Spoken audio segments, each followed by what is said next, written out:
This is Wayne Madsen with the Wayne Madsen Report, the Saturday Roundup, coming to you live this December 4th, 2010, from a very, very frigid Washington, D.C. The number, toll-free number, if you'd like to call into the program this evening, is 800-313-9443. That's 800-313-9443. That's toll-free. So we're talking about WikiLeaks, Julian Assange, who is somewhere hiding from Interpol now in England. As Scotland Yard said, they know where he is. But one thing we've seen time and time again with Mr. Assange and his revelations is that this guy loves the media attention. Talk about a drama queen. I mean, there are not many actors in Hollywood that can hold a candle to this guy and the fact that he loves the limelight. He just enjoys this limelight. Let me before we listen to this one clip in reaction to who may be behind WikiLeaks, John Young, who along with myself was apparently at one time considered for membership on the board, I guess the advisory board of WikiLeaks when it first started. Now, John Young has an excellent website called Cryptome. That's CRYPTOME.org. Cryptome.org. Now, he was the original person to release all these types of documents.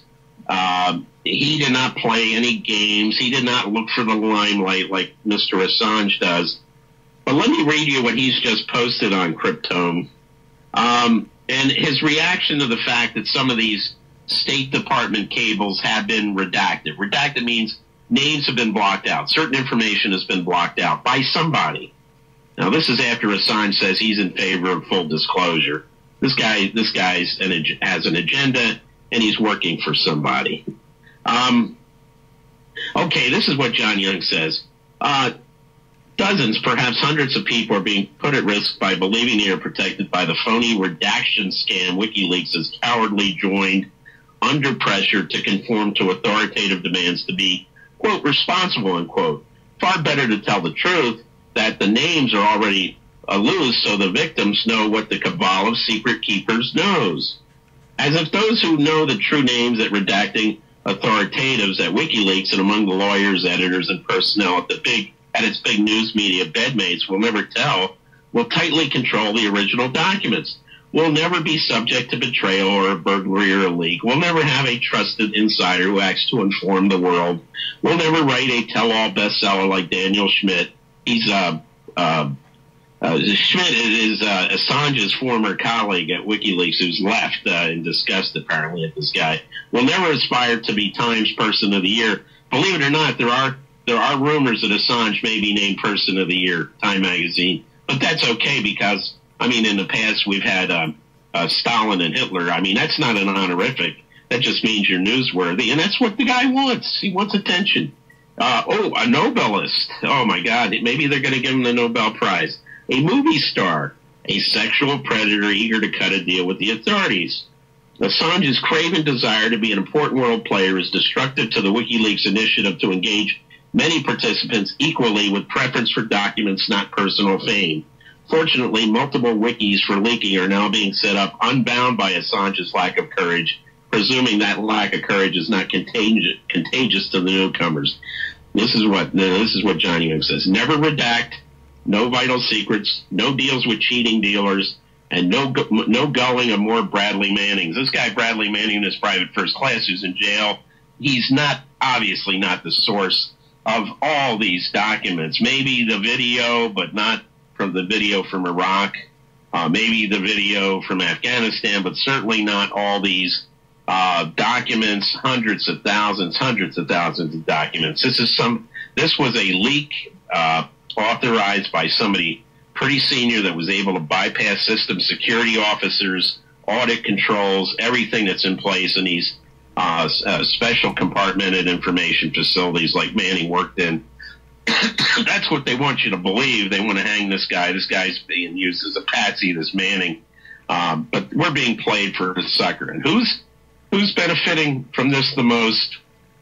Well, Israeli Prime Minister Benjamin Bibi Netanyahu. This is the guy who said, oh, there's nothing in these documents that make Israel, because no, it looks, the Arabs want to attack Iran too. Nobody trusts Iran. Well, let's listen to this clip. This clip is the reaction in Iran, and we're seeing this kind of reaction from more and more capitals around the world about the motives behind WikiLeaks. Let's listen to this clip. This is the reaction in Tehran to these WikiLeaks documents on the Arabs wanting to attack Iran and the U.S. and Israel being in full agreement on the need to militarily take out Iran's nuclear program. If we can hear this clip. A substantial number of the WikiLeaks revelations centered on Iran and its nuclear and foreign policies. In Tehran, President Mahmoud Ahmadinejad dismissed the revelations as malicious and worthless, but claimed they were part of a propaganda war being waged by Washington. These revelations are just about malice. In terms of international law, they have no significance. We are brothers with our neighboring countries. This publication will not affect those relations. According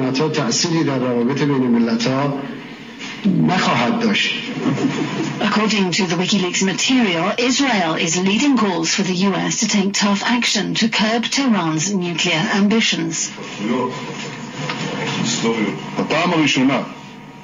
Prime Minister Benjamin Netanyahu told reporters that there was clear international agreement that Iran posed a threat in terms of its plans for expansion and armaments, and this was obvious in the tone of the leaked cables.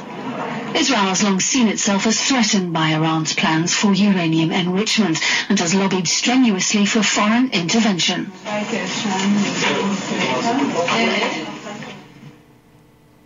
Wow. You heard Netanyahu there. Oh, the world's in agreement with these WikiLeaks documents. Now, I fail to see if Assange isn't pursuing an agenda for someone, and I think it's probably George Soros. I think it's his Israeli friends. I think it's probably a certain faction within the State Department and the CIA. That's that old faction that never left. The neocons never left when Obama became president. Obama was not interested in purging the neocons because he himself is a product of the neocons. He was placed in office. Obviously, they didn't want Hillary Clinton there.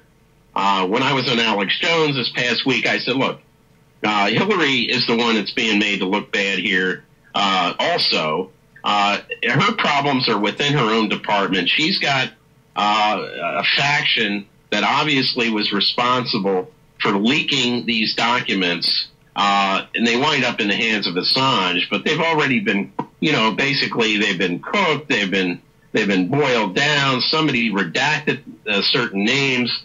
These were cherry picked to make Israel look good, Iran look bad, and also look who else looks bad. All of Israel's adversaries, Russia, Prime Minister Putin in Russia.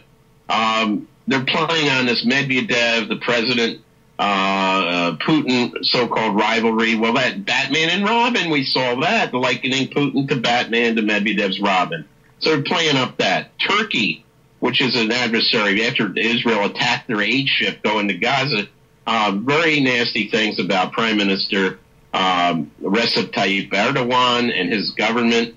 Karzai in Afghanistan. I mean, isn't it nice to make him look bad? It exacerbates tensions there. The Pakistani leadership. Oh, the Pakistani nukes. Why didn't am I to believe that no U.S. embassy since 1966 ever sent a cable condemning Israel's trading in illegal uranium, illegal nuclear materials, what Israel has done on the international front, Israel's involvement in 9/11? These weren't talked about at diplomatic cocktail parties in the months after 9/11 in places like Riyadh and Abu Dhabi and Damascus and Ankara, Turkey, and in Algiers and Rabat, Morocco. It's BS. It's BS. Of course they were discussed. Why are we getting only the products of people at cocktail parties and read stuff in the local newspaper, sit in the cable. That's what's being released. It's by people like Dan Freed, by people like Michael Gefeller and his wife, ambassador in Kyrgyzstan, formerly in Saudi Arabia, Tatiana Gefeller. It's coming from people like James Steinberg, the current Deputy Secretary of State. It's coming from people like, well, you name it. I mean, these are all people tied up with the American Israel Public Affairs Committee, AIPAC. You know, these are the people that are responsible for the leaks. I said this on Alex Jones. I'll say it again. If anyone in the State Department is listening, I worked in information system security in the Bureau of Diplomatic Security inside the State Department. Pro bono, I will, for the Secretary of State Clinton, go in there. I will find out who's responsible for the leaks. I will examine the audit records, and I will give her pro bono, free of charge. It's only a couple of miles from where I live, the State Department of Foggy Bottom. I'll give her my unbiased report on who she needs to fire, she needs to send, the name she needs to send over to the Justice Department for them to impanel a grand jury and start marching these people in before a prosecutor to find out who did these leaks, because this was not some private first class in the Army. No way, Jose. Anyway, we will be right back with more after this short break. This is Wayne Madsen from Washington.